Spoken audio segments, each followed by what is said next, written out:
Robert and Grace Maynard's daughter was a toddler, living in Maine when she was diagnosed with eye cancer and doctors removed her right eye.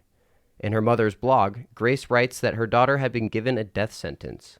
They decided to treat her with prayer and alternative medicine. People believe a lot of things that are not scientifically based. Her parents took her to Arizona.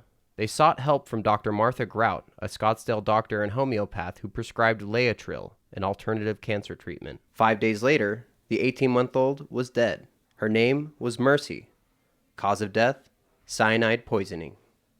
There are lots of reports in the literature of Laetrile, amygdalin, toxicity, deaths, and deaths from cyanide. 3 years later, the case is still being reviewed by Maricopa County prosecutors. This case involving a suspected homicide in the context of medical treatment has posed some additional issues that are taking some time for investigators and prosecutors to work through. Dr. Grout works here at the Arizona Center for Advanced Medicine. She declined multiple requests for interviews. Mercy's parents also could not be reached. But anytime you have family members or witnesses or other people that have material information to a case who live outside of the jurisdiction, there is the added delay of communicating with them. Scottsdale police investigated the death for more than a year. According to reports, Mercy's doctors in Maine told detectives this is child neglect, and this child did not have to die. The alternative treatment administered by Dr. Grout goes by many names. Laetrile, amygdalin, and B17. Dr. Jonathan Murphy is a physician at an Oasis of Healing, an alternative cancer treatment center in Mesa, and is an advocate of Laetrile's use. The essential nature of it is as a preventative and to help our bodies to prevent cancers.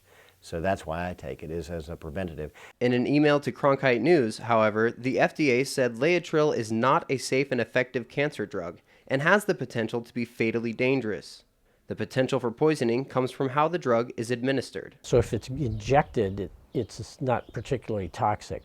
But in the gut, bacteria in the gut can convert the amygdalin to hydrogen cyanide. Laetrile is not legally produced in the United States. To get it, you have to order it from foreign manufacturers. And that's exactly what we did. We bought a small amount of Laetrile from a company in Mexico for $26. Police found 3 bottles of the exact same brand in Dr. Grout's pharmacy. I would have to say that I believe Dr. Grout did what she thought was best.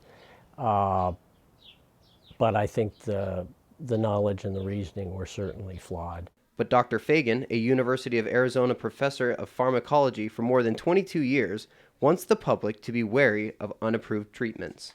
If you're practicing as a physician and if you have no credible evidence of any efficacy of this medication, you can't in any way say that this is not going to cause harm.